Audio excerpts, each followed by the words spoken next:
hande jama billahi wallahi tallahi quand je parle c'est-à-dire l'incapacité de l'armée peine yimbe ben sikka ko mi fetu do walla mi ala tu fi yalugo hande ndare e der kanji di fop lagi fuɗɗori kan samul naɓi kan alfayaya naɓi kan kanji ɗi fop lagine ko honto hande pullo fuuta woni chef ete kanji ɗi fop naɓi ha kindiya ha kankan ha fode kariya honto hay mamu hay labe hay pita na fulɓe laami yo bepperien nanonoɓe on l'a traité on l'a fait ça on demande la communauté bepperien vous êtes que des vauriens des unités imbéciles c'est-à-dire awata ɓe qualifie sina de médiocre gaynoto ko dekkugol beere yaaka bandi guine yeyette holla kañum no wawatade pat tiro photo du post à Facebook c'est des imbéciles mal intentionnés hay nokku depuis pullo fuɗɗa warede hande mi yiyal militaire jo pullo holluɗo kañum mi naati ka armé miɗo wawi waɗugol ayir comme Dadis Camara miɗo wawi wonirgol wa Sékou Ba Konaté miɗo wawi wa'ugol hande wa Toumba Diakité hande miɗo wawi wa'ugol wa o bandijo ɗo e Dumbuya nananon ɓe minen fulɓe ɓen min jonnaka posuji kombo ɓi huɗaɗo jonnata hula reedujo pinka kene ɓe feetu si ɓe jonna on pinka hay horeji mon ɗi tawno toon ɗin ko bepperiji hulɓe reedu ayi hande pay ko manin kaw no ara ɗo banto colonel do pullo fuuta nanoye gattu he jeng oɗon soofini on alors je te rappelle avant qu'on te limoge mon frère attoɓe limoge udema itto dane ma tu te prépares ñande go ɓe noddoyte inna ayata ko nde ñande Dumbuya arantama on tanali aray hakkunde ni Allah je vais te dire ça andi ko ni be waddiniri Toumba Diakité e Dadis Camara e Makambol ñande gore be arante ka kanɗo wiya a yartata yiya ko ɓe huwata mako parce que onon en tant que goɗɗo wowlanali on ko woni ko nder ton haray hiɗo ngabbi tum parese croiser les bras no metti hande no metti parce que si mi pijigo mi tawa ça fait pitié no yurum hande say complot yawre penale ko be woni wuude do selludane ko arme fulbe be woni fofuɓe sa hande be no ƴetta comploji inna kañum ko yo selludale yawnoto e wore tribunal fenande hara kadi militaire ɓe fulɓe ɓe no suti no andi ko penale hande Ibrahima Condé himo ka présidence depuis quelle année Ibrahima Condé no gollude ka gouvernement guinéen depuis quelle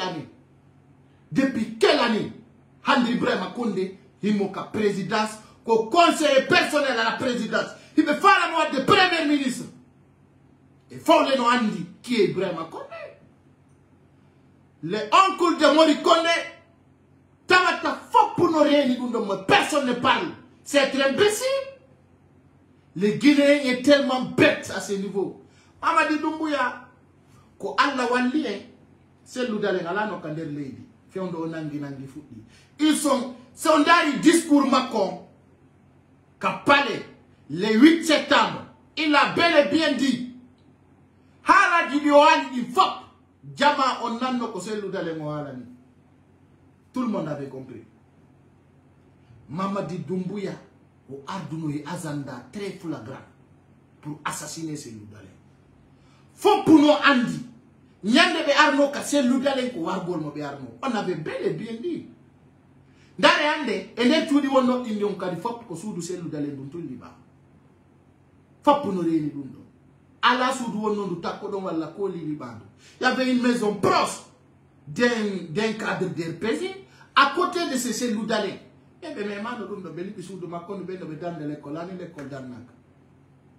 Alors ce que je vais vous dire, toute une personne, Dalido, Hango Leñol Hesina, Wilta, Dare Nucham, Omairi wa Kurosha, Omairi wa Salonya, Alpha Condé Dampi Foule Macron. Pourquoi? Parce que tant Dadis Camara, on est chef d'état-major de l'armée. Ola miledi de 24 heures. C'est Kuba Konate arriva qui modo. Anana militaire be ful be no fempo no ya. Menen ay to men ala ila. Menen kono ko mbab. On daro to e frontière de fala gol pinka. Hakunde Allah. Vrai di huda. Hakunde Allah. Fos metata de tam. Il y a option na haisi pour le wana ma ya ba masale de la. Daro ko fait content Alpha Condé. Ils sont tout faits. Ombo de yombo nyei. Kono so aussi kude wona ko lutai. Ampagol otoje wada sirenji wada penal. Je vous dis, les 9 procès de Mamadi Doumbouya pour bébé ko betelimile. Billah wallahi ta'ala. Je connais plusieurs jeunes de Télimile qui sont proches de Mamadi Doumbouya. Tawata ben aussi Mamadi tipi betipa directement. Ale bere ni proposition di libe. Andi won be natu de derton yalta. Et je vais vous dire, Mamadi Doumbouya no dak bu de mbudi, on andi ni ko jelo yobata. Les militaires, par jour, chaque personne, qui paye une force spéciale, chaque jour, au Dieu n'a pas 5 millions de francs guinéens. 5 millions. 5 millions. 5 millions de francs guinéens. Hande, no yurmiya, kandaro ton tao, AOB, wono au proche de l'Ansana Conte. Hara onko yotoro ko nyaundora.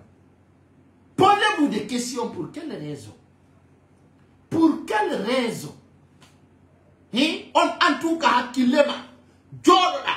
We are AOB. One no the pros. Garde la procès de Lansana Conte. Depuis Doubi Djelou, Lansana Conte no la mi la Guinée.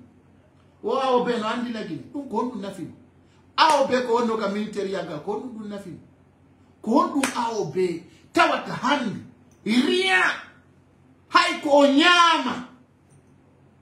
Tawata ko yotoro nana benena ko ya wada ko ya leki wada ni o di fulbe wabe jet rombu di nyando yam kono dans l'histoire de peine hono mo wada ni kono mi nata militaire di buino tong so wata na lina wa Ibrahima Balde parce que le moment qu'il faut le temps qu'il faut kono woni hande Ibrahima Balde wola na noka yo wada Alpha Condé coup d'état.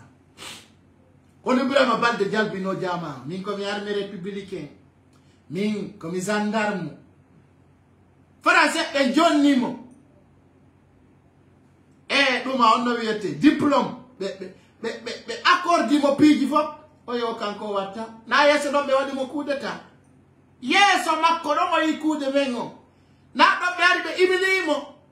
Un petit bambin qui s'appelle Bala Samoura a pris sa place. Ibrahima Balde no ndara do ngao yota. Hande ay teni be yamirama watta gol ka capital. Alors, yom andu mi hadira dum parce que la monani AOBD.